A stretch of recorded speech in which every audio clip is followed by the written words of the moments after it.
So, hello and welcome to this pre recorded interview for season 12 of the Mundane to Magical online summit series. My name is Louise Matson, and as always, I am blessed to be your host. Today, I'm excited to share another brand new speaker to the show, the wonderful Rebecca O'Reilly. Rebecca is a healer, teacher, and certified holistic nutritionist and naturopath.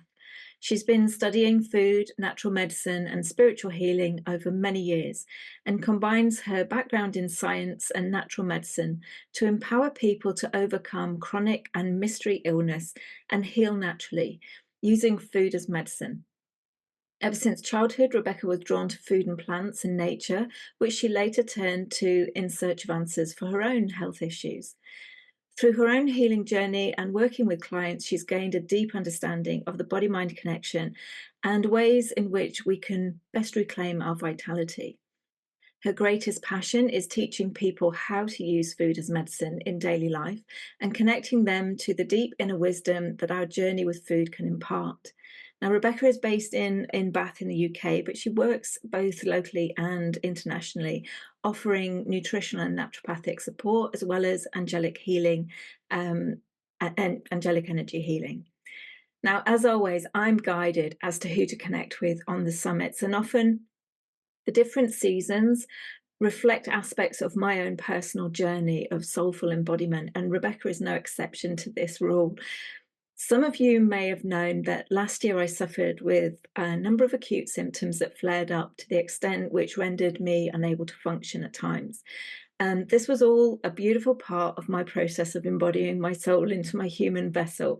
But through this experience of ill health, I reached out to Rebecca to work through a deep cleansing and detoxing process that my body consciousness had been calling forward for many years.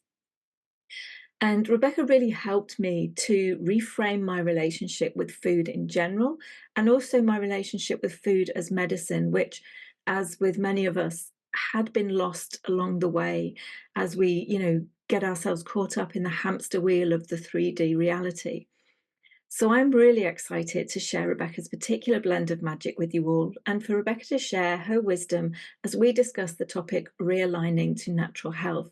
So it is with great pleasure and honour that I welcome you to the show, Rebecca. Thank you so much, Louise. Thank you for the introduction and for the opportunity to be here. It's really lovely to connect with you here in this space. I really I love the way the summits have flowed for me, because my journey has been coming in kind of aware of the really high vibrational element and kind of touching the 3D landscape and going, oh my God, that's so dense. Not really wanting to kind of ground into it in that way. And my process of embodiment has been to work through clearing and cleansing the high vibrational levels. And for me now, it's kind of like that final chunk is the physical body. But Yeah. I feel that it's really important, and it feels more and more important as the months and the years have gone by, for people to come and really acknowledge their physical vehicle, their physical body vehicle. And so this topic, I'm really excited to share, because I've lived it, I've experienced it, and I'm really drawn to inviting everybody else to go through their own process if they haven't started that already. But just before we kick that conversation off, do you want to introduce yourself a little bit more than the introduction that I've given? Just share a little bit about kind of how you came to Yeah. being here and sharing this beautiful wisdom. Yeah, absolutely. Thank you so much. And yes, I mean, our just everything, listening to what you were saying there, everything is so spot on, that our our journey into the body can be actually one of the most challenging for many of us, especially where there's trauma, and where we've had to contend with a lot in life. Then really coming into the body can be deeply, deeply challenging. So before we sort of get into that a little bit more, yes, my own journey, journey with health has been a big one from the get go. I had very severe asthma as a child, and picked up all sorts of things, my immune system overall was very, very low, and I was in and out of hospital a lot. I was on a lot of medication. And my mum, did try to do things in a more holistic and alternative way, but there just weren't so many options open to her at that time, or she didn't know which way to navigate that, and then in my early 20s, after a sort of traumatic relationship breakup, I would say it kicked off a whole host of chronic symptoms that went on for then quite a long time. So from my early 20s until my all the way through my 20s and 30s, I really struggled with my health, but I was already on the journey of learning nutrition and naturopathy and finding alternative ways to do it, because I'd been put on HRT actually in my early 20s. My menstrual cycle had stopped, and I was told that I had chronically low estrogen and that I needed to be on HRT. But I was so, so sensitive to the hormonal changes, and it sent me mad. It sent me bonkers. Mm, And it's not that I'm against HRT entirely, because for some people it really does work. So I just want to make that clear. mm, But for me at that time, it was pretty detrimental actually, and it was a huge turning point for me because it really forced me to find other ways to heal. And I would say that's where my deeper journey with the sort of natural health world really started. mm, Um, but equally, I was still partying very hard at that time. I was taking a lot of drugs. I was drinking a lot. I mean, I was very extreme. I was all or nothing. So I was either all in the kind of health camp or I was all in the party camp. It was one or the other. So my lifestyle didn't really help what I was working through either. mm, And gradually that sort of diminished. The more I did deeper work on myself, not only food but the spirituality and the deeper aspects, then the more that sort of phased out over time. mm, But actually, my the sort of I mean, it really began in the womb for me, because my mum experienced an accident when she was 7 months pregnant with me, where my sister got run over by a lorry, and my mum witnessed the accident. My sister consequently was fine. She broke her leg, but she survived. So she's here to tell the tale. But the shock that went through to me in the womb was very, very severe. And I've gone through a rebirthing process, and I've been through that whole process very, very consciously. And in that moment, I actually felt like I was dying, but that my mum I couldn't reach her. She couldn't hear my cries for help. And this, I believe, really, really ignited um, a sort of, what's the best way to articulate it? I came out running on adrenaline. That's mm, the only way to put it. So it was a very, very deep addiction, I would say, mm, to adrenaline and survival from the get go. So my whole journey has really, uh, I would say, been around this piece mm, and finding my way back to this piece in order to really to be able to heal it at a deeper level. And and my health, the asthma actually started in the womb. I went through the process of the asthma, mm, um, not being able to breathe as I was drowning. And then it got triggered again when I was 2.5, when my brother was born, which felt like a trauma, because it was like my mum, who was my sort of survival mechanism, suddenly her attention was turned elsewhere, and that had a very profound effect on me. mm, So it's really, and I sort of say all these pieces because we cannot underestimate the how deep our experiences are held in the body, and then how that influences our, not only our entire existence but also our physical health. yeah, um so the journey with food is an interesting one. Our relationship with food, not only using food to heal at a, you know when we have an illness, like when there's chronic symptoms, for example, but also really looking at our relationship with food, because our relationship with food is so telling. yeah, And from my experience, there's not a single person that doesn't have some kind of hang up or issue around food. We all do. mm, And yet there's so much shame around it. We have so much shame around our relationship with food. And I want to sort of um, break through that, because there is no shame in it. It's simply reflecting something back to us that might need to be looked at in some way or another. Yeah, Yeah, and that's really the story of everybody's journey. It's like this external reality is reflecting back to us something that might be hidden within ourselves, and whether that is, to totally. do with the traumas that we're holding in the body, or the different relationships that we've got, or how somebody is behaving and how that's triggering us, and then allowing us that opportunity to look within and see where we're holding those similar frequencies. And so it's beautiful that this very physical aspect um, mirrors identically all of the other aspects that people have probably been working through mentally and emotionally, with the Yeah, different experiences that they may have repeated time and time again, but with different yeah, behaviors. And it's just that another opportunity for us to kind of go within, because the answers are not out there, they're in here. Everything yeah. that we need to kind of get to bring ourselves into this optimal health, optimal connection, whatever, Mm, is within ourselves. That's what I truly believe. The outside is just, it's a mirror for that. It's an opportunity for us to engage and go, yeah. oh, right, okay, that's what I get to look at.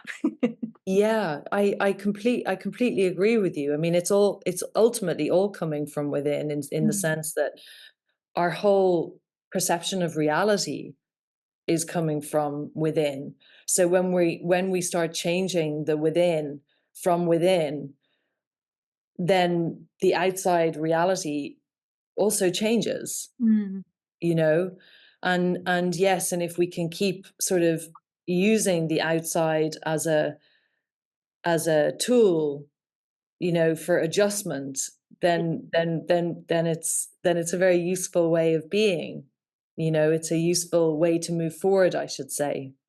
But most people don't want to do that because it's just too deeply challenging, or they're not awake enough to see what's being reflected back, because we live in a very sort of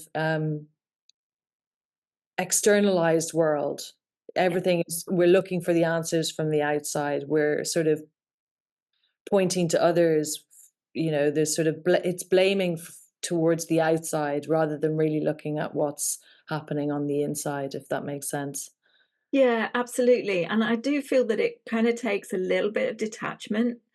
It's Mm. like if you're in it and you can't see the Hmm. wood for the trees, Yeah, then you're in it. yeah, And it kind of takes that little bit of 10,000 foot view to kind of go, oh, I see this scenario playing out before me, whatever it is. yeah, That's interesting. Okay, I'm going to go and investigate that, because when you're in that fight, flight, survival mode, it's like they're showing me Maslow's hierarchy of need. When you're in the survival, you can't go into the kind of higher levels of contemplation and, you know, absolutely. what's going on. You're just looking for answers, and therefore you kind of seek, give me the answer, give me the cure, give me whatever, rather than, oh, I'm gonna reflect on myself and see that this is just actually beautifully created by my universal self to kind of guide me Yeah, through this yeah. deep forest. Yeah, and which is also why we need other people to support us through certain aspects as well, because when you're in the story, so to speak, it's really difficult to sort of see, and whereas someone else can come in and help you see that quite clearly, Mm. and create the piercing that's required in that moment, which is not always comfortable or nice to hear necessarily, but useful at the same time. Yeah. Absolutely. And I can reflect on that with the work that I've been doing with you over the last year. I mean, I knew on a on some levels my relationship with food was in some ways appalling, because I wasn't connected to the body, because the energy was so dense and it just gave me too much pain to Mm, connect in at that level at that time. And I'm going back to childhood. I mm, kind of viewed food as, just give me a pill that's got everything that my body needs, Yeah. That's it. That's fine. That'll do me. Um, Yeah. and at one point, I was in the forces. My dad was in the forces, so I joined the forces. It was kind of like a natural progression. And again, you get these ration packs, and they've got everything in it that you need. Yeah. They're not nice. You know, you wouldn't go, Yeah. oh, gourmet, delightful food. It's just sustenance. And Yeah. that's how I viewed food. It Yeah. was there to sustain and fuel my body, but I had no real connection to it. And the Yeah. beautiful thing and the hard thing for my journey with you is, and continues to be to a certain extent, but has improved, viewing food in a very different way. Yeah. You know, allowing myself to get excited by food, Yeah. appreciating that my body might need this certain thing at this time and it might need something different at another time, and that food is medicine. And Yeah. it's not just this kind of, you know, pre-packed, yes, it's got X, Y, Z vitamins and minerals and da da da, which may or may not be artificially created and enhanced in the food.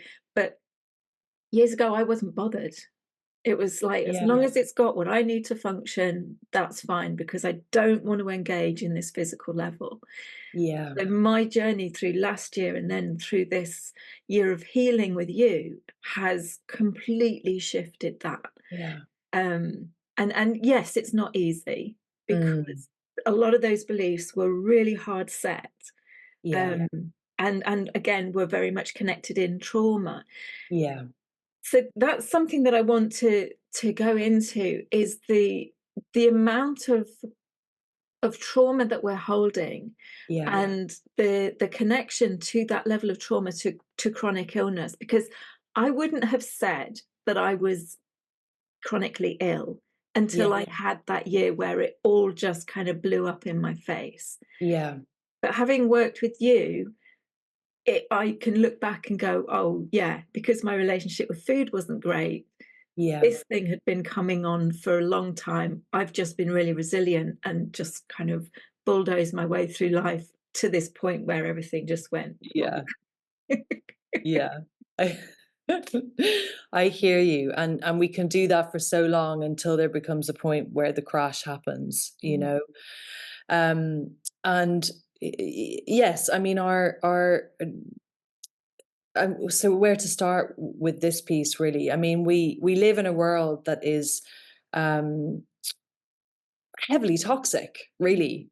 You know, I mean, for want of a better way of putting it, it is heavily. It's a beautiful world, but it's also there's also a lot of toxicity in our world from all different angles. You know, and the reality is that we all carry viruses and bacteria, and we're, you know, exposed to environmental toxins at a very heavy level on a daily basis. So there's the kind of more physical toxicity aspect that we all contend with. You know, heavy metals are passed down the generational line.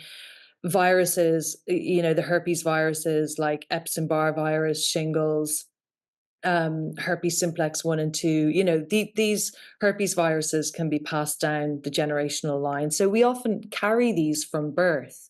mm, And Epstein-Barr virus being one of the most prolific that we're dealing with really in our world today, of which there are many different varieties, is being expressed for certain reasons. You know, I mean, for some people, they have a very mild strain and they can rumble through life and have some traumatic situations, and they might get some symptoms, but that's about it, you know. And then for other people, they they have a more aggressive strain, or they have a lot of trauma, and very often it's a point in somebody's life where there is a big trauma piece where it causes that pathogen to really explode. mm, It triggers it to life. So for me, for example, when I was 20 and I went through this relationship breakup, it triggered Epstein-Barr virus to life. mm, I can really see that now very, very clearly. But I had been holding that virus from way, way back. You know, maybe I was born into the world with it. I don't know. Or maybe it was a strain that I picked up in the world. It could be either or it could be both.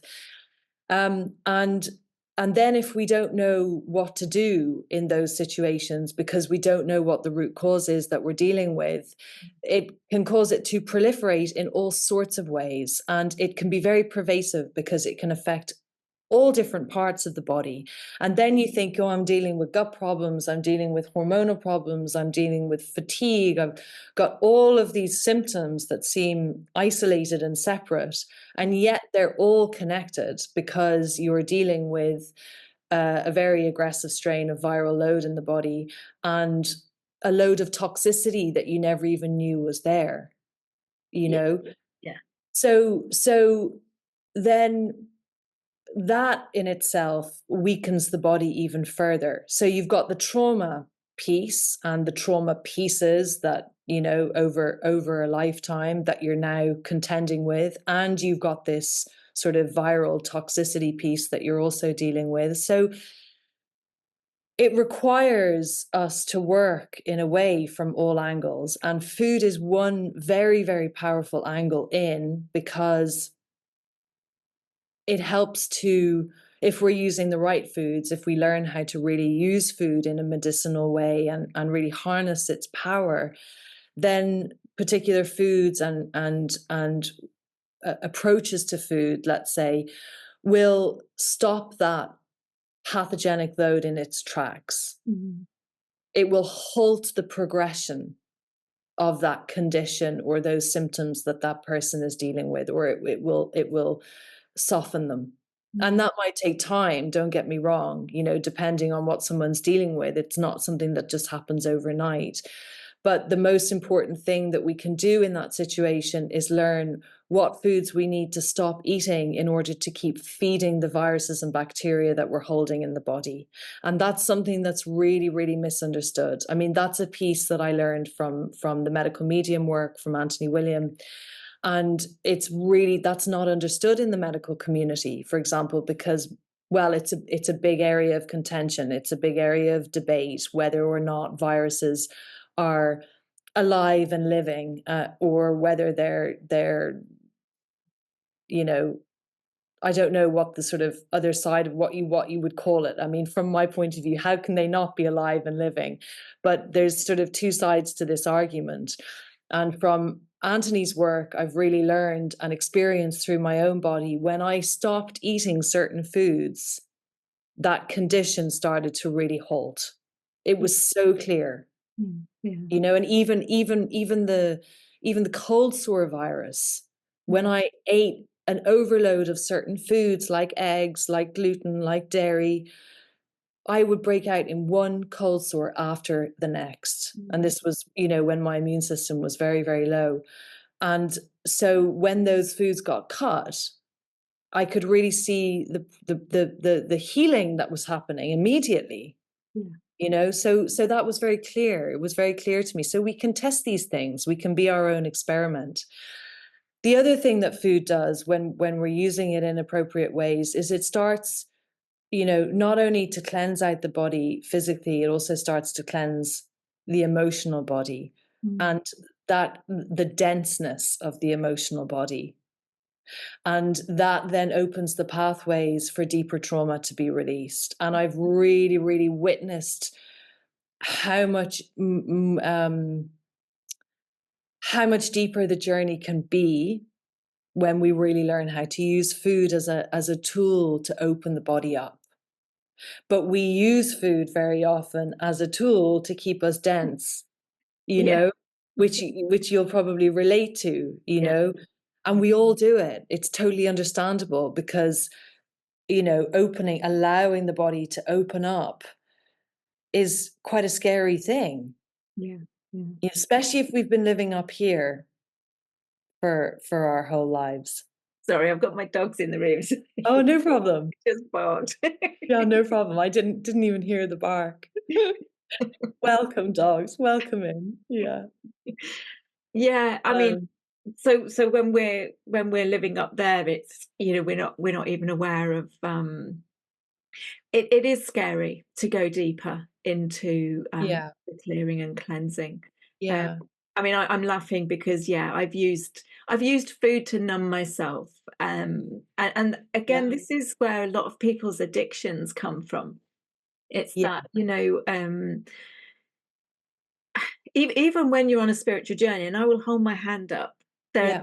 I've called them my ostrich moments, where you just bury your head in the sand and go, la la la, I'm not listening. I don't. I Yes.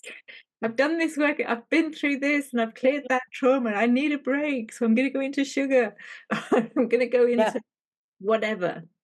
yeah, And that's where, I kind of relate my addictions, because I don't have, I don't smoke, I don't drink, I don't do anything else.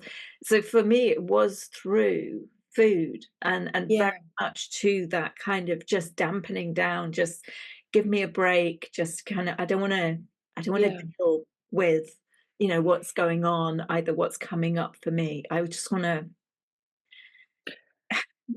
hit the ice cream or yeah, or yeah, chocolate, whatever it is.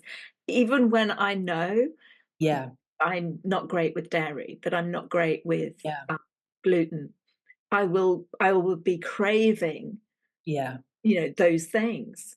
And for yeah, me, that is an addiction, but it's also understanding from a spiritual perspective. I know I'm suppressing, but it's like, kind of that inner battle in, yeah, do I kind of give in? Do I kind of go no? And yeah, but what you've taught me is kind of like allowing myself to have healthy foods that will give me that nourishment, that support, that love that I'm craving, but still enable me to go on the journey without completely suppressing and locking everything down with the classics that I would have gone to before. yeah, absolutely. I mean, we forget, that food is really love, it's intimacy, it's nurture, it's mother, and so that in itself says a lot about our relationship with food. If we look at those pieces in our relationship with food, how was our relationship to mother, how was our early connection to mother and to food and to being nurtured, did we have our needs met? For example, food is so primal because we need it to survive. So of course it's tied in with our addictions, and there's sort of several, the topic of addictions is quite um complex and yet simple at the same time. Um Food is a soother, food is wonderful, food is pleasure. And so it should be, and yet we can also then use that in a destructive way. Like anything, it has the positive and it has the not so positive, and especially in the world that we're living in, where we're exposed to so much of the wrong kind of food that really doesn't nurture the body at a deeper level. We've sort of lost that, we've lost a deeper wisdom around food that I feel we have all carried. That's, we all carry, it's just that it's so buried. And B, we are contending with an environment that doesn't really support healthier food choices on the whole. But addiction, just to sort of come back into the addiction part, because addiction, yes, rooted in trauma and life's pressures and life not being easy, but and deeply so. But what that's actually doing is creating adrenaline in the body, surges of adrenaline in the body, and it's the adrenaline that is the most addictive substance. So we become addicted to our own adrenaline. Like if we eat lots of ice cream, or we even eat, a lot of chicken, or, a high fat food, for example, it creates a lot of adrenaline in the body. So the addiction to too many fats, for example, is actually an addiction to adrenaline. The addiction to alcohol or sex or drugs or any of them is actually an addiction to adrenaline. And what goes hand in hand with our deep addiction to our own adrenaline, which we get used to running off, is a very deep deficiency in glucose, the kind of glucose that we need. Mm. And we've become very obsessed in our modern world with this high fat, high protein diet, which doesn't really support our very deep need for glucose. Mm. And the glucose is our primary fuel. It's so important.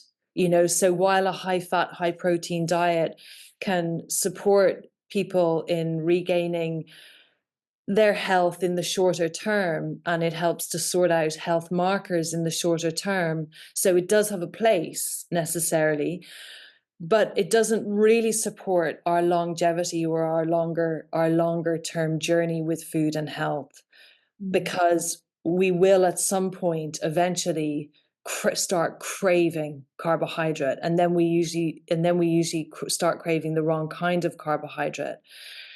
But there's another way we could do this from the beginning. We could learn how to nurture the body and really nourish it with the right kind of glucose and carbohydrate from the outset, and really learn how to nurture ourselves back to health then in the longer term too.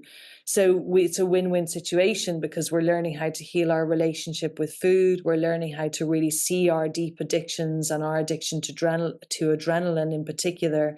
And we're learning to start to work with food in a very, very different way, in a much more harmonious way. Mm.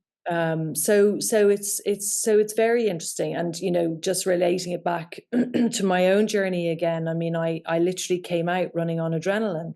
Mm. So my emotional journey with food has been profound. I had a very severe eating disorder in my teens. I was bulimic for some years, and I've had to do a lot of work to really heal my deeper emotional relationship to and with food, and how that reflects back on my relationship with my mother and my family and what was going on in my life, Mm. and the toxicity. There'll always be a toxicity piece involved. So I think that that's really important for us not to forget, that we have to look both at the emotional and the physical, and not negate one over the other. Absolutely. And there's a number of things that are coming up whilst you've been talking. One is the fact that it's not a quick fix. You know, Yeah, working in this way, it's kind of yeah, like resetting you back to what we sure don't like using that word, but ideally would have been taught as children to have these absolutely. foundations. It's like with anything. If your foundations are built on sand, then they're going to crumble. Yeah, The structure is going to collapse. And for me, I mean, what Spirit has shared with me is this idea that, like 80 years, 90 years is like super old age, and you're really lucky to get there. But like when you do get your body's crumbling, your mind's crumbling, things are starting to fall apart. That's not necessarily the case. This body vehicle, if it's given the right tools, the fuel, everything, it can go on. It can rejuvenate. It can maintain a good level of health and fitness. yeah, Um, but I think we've all come out in some way of the womb, or the minute that we've come out of the womb, hit that adrenaline. And certainly in the last 4 years now, is it? Time keeps flying by. It's crazy, yeah, absolutely crazy. yeah, I mean, anybody who's connected into a television will be getting like an adrenaline hit yeah, every day. yeah, And for yeah, me, I think that is a major part of this, I don't know, possibly collective hierarchical kind of the dumping down, the dumbing down of all of our systems to kind of just to keep us in this same place. And it takes a lot of energy, or a lot of, a big something, for us to kind of wake up and to break free of all of this um trauma established education on how to be a yeah, human being, yeah, um, to actually make this change. But it's not a quick fix. This journey, it is a journey of kind of resetting our education, and reestablishing a level playing field within the human body. so that we can then move forward in with good health. But for me, I know it doesn't stop. It's not like you take a pill and then it's cured and that's it, you're done. I can go back to eating ice cream and all of those things. It's like, no, this is now reestablishing a whole new way of being. Yes. And you said a couple of important things there. It's establishing a whole new way of being is really, really important. It's not a whole new way of just doing. Mm, It's a whole new way of being. And the sort of dampening down aspect is also a really important one, because we're living in an environment and in a social culture where, yes, it's primed towards keeping a lid on things, keeping everyone dampened down, so to speak, and not awake. yeah. And a very, very effective way of doing that is to keep people adrenalized. So Mm, if you look at the whole coffee culture, I mean, this is a great way of keeping people in survival mode. yeah. It's very, very effective, Mm, because we cannot really function when we're constantly in survival. yeah. Mm, It's very, very difficult. We're surviving. We're not really thriving. We're not really living yeah. the life that we came here to live if we're in survival, Absolutely. you know? And So, yeah. it's that real disconnect from food. What people would, if Yeah. somebody said, okay, grab 10 people off the street and said, tell me what food is to you, then from my perspective, the vast majority are not actually going to know what real food is, because all of the stuff that you see in the supermarkets, it really upsets me sometimes when you go into these discount stores, and I don't go in them very often, but I went in one recently. Everything that was on offer, that wasn't real food to me. There was no fruit and vegetables in there whatsoever. Yeah. It was all packet stuff and it was all highly sugared. Yeah. But you could get 4 packs for £1. Yeah. And to me, it's, that's one of the sad things about that's part of the toxicity in this, Yeah. physical environment that we live in, that not only do we not get the education as children as to how to Yeah. prepare, how to enjoy real food, but everything that is advertised to us, everything that we see, ha- doesn't bear really that much resemblance to real food to me. Yeah. And so we're disconnected, because like everything has a consciousness. Everything has a consciousness. And so when we're enjoying real food, we're engaging, we're interacting with the consciousness of that plant, of that, vegetable. And we are gaining so much in that interaction. And that's lost with this fake food that everybody's engaged in, which is creating the adrenaline, creating, you Yeah. know, more trauma, really, Yeah. because it's keeping everybody kind of like held in this little food prison. And sick. Yes, And sick. yes. I mean, we are more sick than we've ever been before. Mm, In highly developed countries around the world, we are extremely sick. yeah. And yet we have access, many of us, not everybody, but we have access to, fresh fruit and vegetables. And these are the foods that we need to be incorporating to heal, Mm, because these foods have a consciousness and a wisdom to them. yeah. you Yeah. know? And when we start to work with food in this way, we really feel that. You can really, really feel the energy of the food. Mm, I mean, if you go and eat in a restaurant or even in a friend's house, you can feel whether that plate of food is alive or dead. yeah. I remember as a child, I was very, very sensitive to this, but I didn't understand it, and it would literally bring panic through my body if I felt like what I was eating in front of me didn't feel alive, or like it had been made with love, or it created panic. Mm, It's so interesting, and I can still feel that panic. yeah. I'm just conscious to it now. If I sit in a restaurant and I look at something and it feels dead, it's lifeless, it creates a kind of panic in me. It's really, really interesting. And Mm. it's so deep. Yeah. It's so, so deep. My body does not want that food. Yeah. I No. don't want to be involved in that, you know? So it's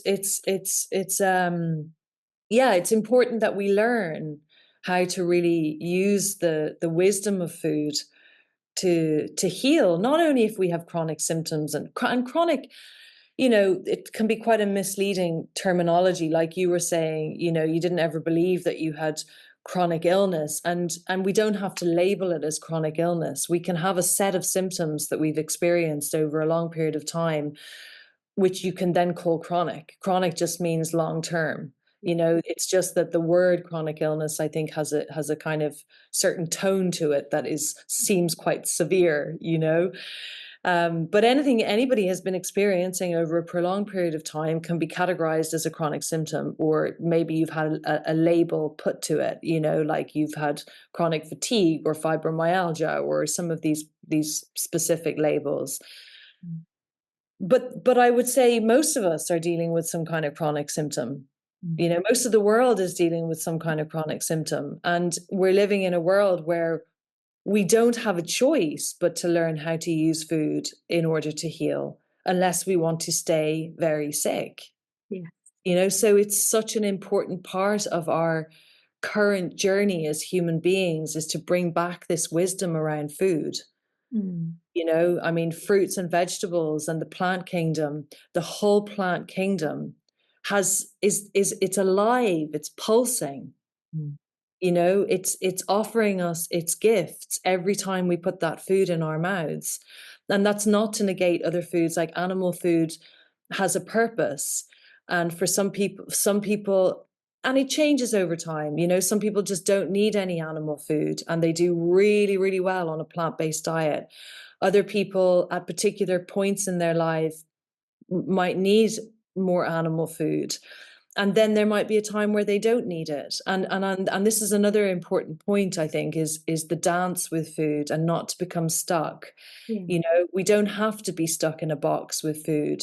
Yeah. It's more a case of really, really deep listening. What is my body asking for at this time? Mm. And if I'm dealing with, you know, particular symptoms that require me to eat a certain way for a period of time, can I overcome my addictions enough, my attachment to food enough to listen to my body and to its needs? Mm. So there's the understanding.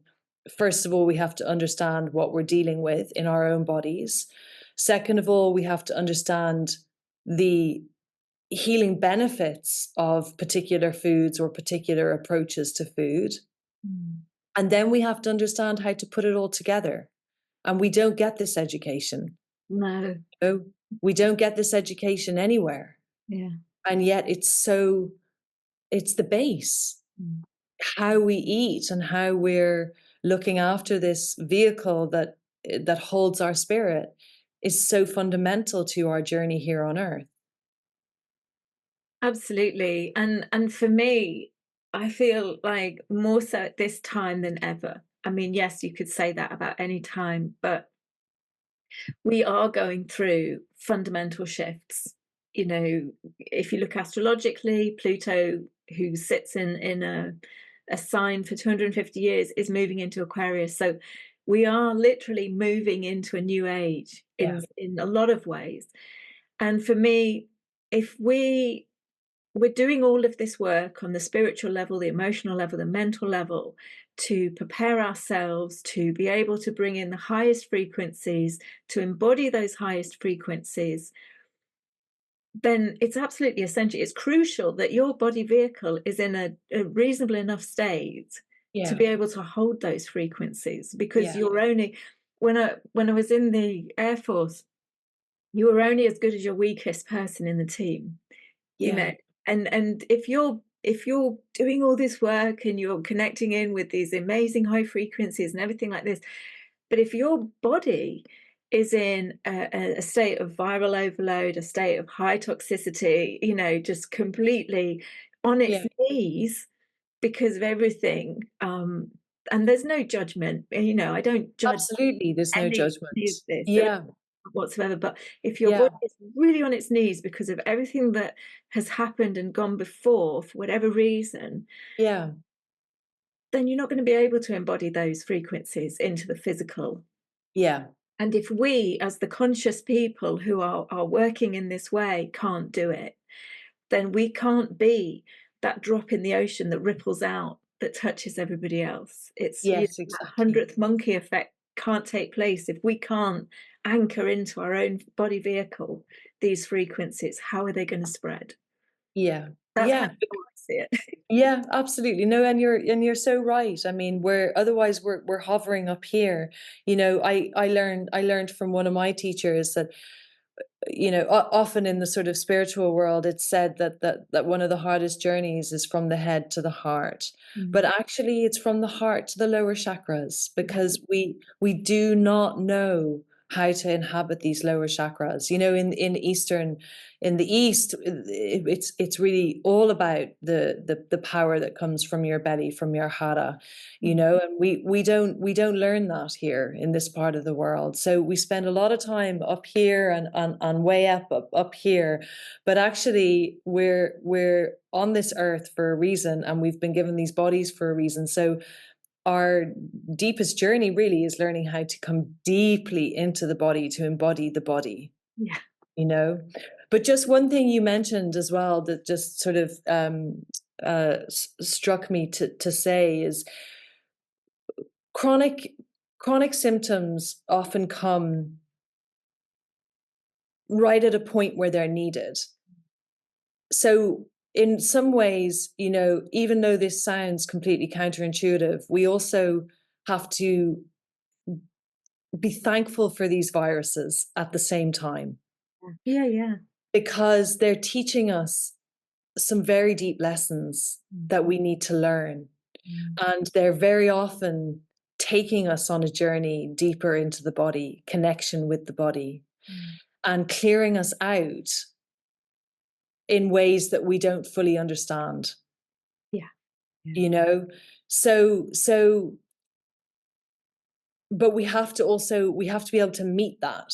Mm, We have to be able to meet that energy. So even though they might be here at a particular point in time for a very significant reason, we also have to be able to meet it. We have to learn how to use food still in the appropriate ways to support the body for what it's going through. And it's not a question of like me against this virus. It's more a case of what is this virus trying to teach me, and how can I really open to learn what I need to learn from it being here. And for many of us, that is a journey with food. yeah, yeah. No, I mean, but again, that brings us back to what we were talking about earlier on in the conversation, that um, these things that happen in the external, these things that happen to us are happening to us to help us, to assist us. It's all about growing. It's all about evolving. Because some of the worst experiences in my life, I can look back on them now and go, absolute blessing. Yeah, Because if it wasn't for that, I would have still have been trundling along yeah, in the way that I was going. But yeah, for me, it gave a big stop what you're yeah, doing, stop the direction you're going in, and look, yeah, really look and really pay attention, yeah. and shift, change direction, and become more conscious. And I Mm. think that this is what this is all about. And certainly for me with these conversations is bringing that into people's awareness in whatever way and shape that takes for them, is to become more aware, and not just to kind of take the label that a doctor may give you and go, oh, I've got to take these tablets to treat this thing. It's like, okay, well, what is this? What is the root of this? Yeah, It's not just in isolation. It's, I can work with my body, I can work with food, so that this doesn't need to flare up, this doesn't need to be a thing, uh, yeah, and that I can live in harmony with yeah, the world that I'm existing in. This is about consciously coexisting. Yeah. Absolutely. And when we do flare up or we do experience symptoms, what's it showing us? Mm, Is it showing us that we've overdone it in a certain area? Is it showing us that we've overindulged perhaps on something, or we're being triggered by something emotionally? There's so many beautiful, deep lessons that the body is communicating all the time, but very often we're in fear of what the body is communicating. Some of my most challenging symptoms have been my deepest teachers. yeah. And some of those symptoms show up every time I go through a big transformation. Mm, So I know when there's a big layer of the ego or identity falling away because I go through a very challenging time and very specific physical symptoms. mm, It's really interesting. yeah. And I'm learning, I'm still learning. I Mm, still feel like I'm a beginner in so many ways every time, but I'm learning not to be in fear of those symptoms in the same way. yeah. Yeah. Because where those symptoms once brought so much panic and fear, Mm, they are now deep teachers in my life that I can work with rather than in being in constant fear of. Even though it doesn't lessen the challenge when I'm in it, yeah. because when you're in it, you want to get out of it. Yeah. Yeah. But can we be in that space of wanting to get out of it and being with the symptoms in a very conscious way? Can Mm, we bring consciousness to it? It's like if we're going to go and eat ice cream from the freezer because we've had a really tough week, can we do it really consciously? So mm, that as you're eating the ice cream or after you've eaten the ice cream, you allow whatever feelings are there to flood the body. mm, So if there's guilt and shame that needs to show up, it's like, can you allow that guilt and shame? Can you open your field to allow those emotions to literally move through you and mm, out? mm. Because the tendency is to just, I'm just going to eat this ice cream and keep all of that locked up in a box, nice and tidy where it can't be seen. And then it spills out in all sorts of ways. Yeah. Yeah. And then we feel more guilt and shame for what we've done. So it's not that eating the ice cream is bad per se. It's like, can we bring consciousness to it? Mm, And yes, ice cream's not going to be ideal if we're dealing with viral symptoms because it will perpetuate the viral load as well, mm. you know. But the point is, how much consciousness can we bring to all of this? Absolutely. Our spirit has shown me over the years so many times that, basically we are here as spiritual toddlers, Yeah. and it's, coming into maturity, coming into adulthood, and that whole kind of self-responsibility, self-governance, but it's self-consciousness. It's becoming conscious of self, and the different layers of self that make up who we are presenting as in this lifetime. And so it's always bring consciousness to it, do it consciously, you know. Yes. And consciously doing it consciously doesn't mean doing it from your mind. Oh yes, now I'm eating the ice cream. I'm aware that I'm eating the ice cream. Doing it consciously means opening up your field to allow the emotions to move through you. Yeah. And that's the part that we resist. Yeah. Yeah. And actually that's the doorway through. Mm, yeah. And I'm not negating the fact that it can be really challenging, particularly when Yes. I'm in my 50s, so you've stored up X Yeah. amount of trauma over your lifetime, and then you Yes. start this process. Initially, it can feel like a tsunami, or it can feel like an atom bomb's just gone off, and it's like Yeah. that in itself can be challenging. Yeah. But again, I mean, I've always known this my whole life, but you will never be given anything that you can't handle. It may feel like it to your ego. Your ego is going, "I surrender No. to you now. Can't do this." but you really are never given anything that you can't handle, and Yeah. it's again coming into that appreciation of yourself, Yeah. who actually you truly are. Yeah. I had a session with a client earlier, a very, very deep session, and what came through was, at the end, she just said, "Who am I? Mm, I don't know who I am," you know? And it was like the biggest shift that started to happen, mm, because in that moment, she had just let go of who she thought she was. mm, And then the space opens up for something new to come through, mm, and food can do that. Food can help with that journey, not in isolation, but it supports that journey mm. because it really helps to open up the space inside of us. Absolutely, absolutely. I'm just aware of the time. Yeah, So just a few of the key points really to kind of leave on for me is the importance of cleansing, yeah, to clear out the whatever viral overload you may be holding, whatever toxicity that may and trauma that may be held in your field, opening yourself to this process and allowing yourself to become really conscious and connecting more in with the spiritual, the conscious element of food. mm, I mean, one of the other speakers in this summit, and he's been on a few times, David Farrell.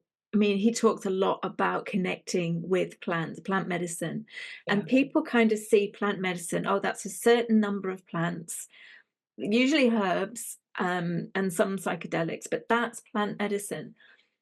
But every plant has a consciousness. yes. And David and I have had this conversation a lot, actually, and for him, it was really interesting because he was like, "Oh yeah, food is also a plant." It was really funny. So I totally agree with you, and I'm glad that you've raised that point because it's really important to remember that every fruit or vegetable or plant food you eat has the potential to be a very deep medicine. It just depends how we're using it. Absolutely. And what I will say from the animal perspective, if you are going to be ingesting animal food, and I do from time to time when my body Yeah, says that's what I need. So again, there's no judgment. yeah, Um, we get to follow the path that our body is calling. Um, make exactly. it make it conscious. When my son was small, I was actually vegetarian at the time, but again, I wasn't going to imprint any of my beliefs on anybody else because I was custodian of his journey. I wasn't dictating his journey. And I would go around the supermarket and I would, we'd go past the meat and I would say, oh, that's a cow, that's a chicken, that's a pig. And the other parents were like, oh God, you can't do that. And it's like, I'd rather he knew and was Yeah, yeah, conscious. If he wants to have a beef burger, it's absolutely no problem. I want him to know what it is that he is connecting in with. He's yeah, connecting with an animal who gave its life, yeah. Beautiful. albeit not, voluntarily, but, it was an animal that gave its life for us to ingest it, for us to eat it as food. So again, for me, it's like be conscious Yeah, about whatever it is that you're eating, and bring that appreciation and gratitude, for that consciousness mm, that has joined with you in that mm. moment. And ideally, organic, um, high welfare. Um, that's Yeah, I mean, that's a whole other conversation, is the sourcing of our food, which is also really important. I mean, and we don't have to be eating organic 100% of the time, but the more, sort of selecting our foods appropriately to the best of our budget is really, really important. And again, doing that consciously, and I would say with animal food, it is of particular importance to be eating organic where possible. Yeah. yeah, yeah. So, is there anything else that wanted to come through in this conversation that we haven't touched upon, or anything that you just want to reiterate? and also letting people know how that they can get in contact with you if they're interested in working with you to Sure. continue or start their journey Yeah. into coming into optimal relationship with our physical form. Yeah, beautiful. Thank you, Louise. Yeah, I mean, I think the only thing that I want to sort of finish with is just to say there is no judgment around food. It's so important because I think a lot of us already hold so many judgments around our own relationship with food. And as I mentioned, our journey with food really is a dance. You know, my own journey with food, I can really see that for you know, at times I've needed to bring in animal food, at other times I've let it go. So it's really important that we see our journey as a dance and to be listening deeply. That's really, it's key. In terms of how people can get hold of me, the best way to get hold of me is through my website, which is rebecca-o'reilly.com. And there's a contact page there where you can reach out and just send me a message. Just to say hello if you like. And I'm on Instagram also in a sort of very non-prolific way. I'm sometimes there, sometimes not there. That's my journey with social media. But yeah, so through my website is probably the best way. Yeah. Okay, and I will put the links below the video so that Great. people can connect and reach out as well. But Yeah. even though you are based in the UK, you do work with people I internationally. do. Yeah, absolutely. Most of my work now is online. Yeah. Fantastic. Well, Yeah. thank you so much for joining Very me. welcome. Yeah, thank you so much, Louise. It's been lovely to have this conversation. Thank you. All right, excellent. So that was the last interview for this season, apart from my live call tomorrow, which is Saturday the 12th. And so I look forward to seeing as many of you can attend the live call as possible. I will be sharing what Spirit's bringing through around, basically dealing with the overwhelm and the crazy energies of this time, and how, again, to become master of your own energetic body, master of your own presence in this lifetime, so that we can navigate these energies and not be victim to them or not feel victim to them. So I hope you can all join me then. I look forward to seeing you all again soon. But for now, so much love. Take care. Bye.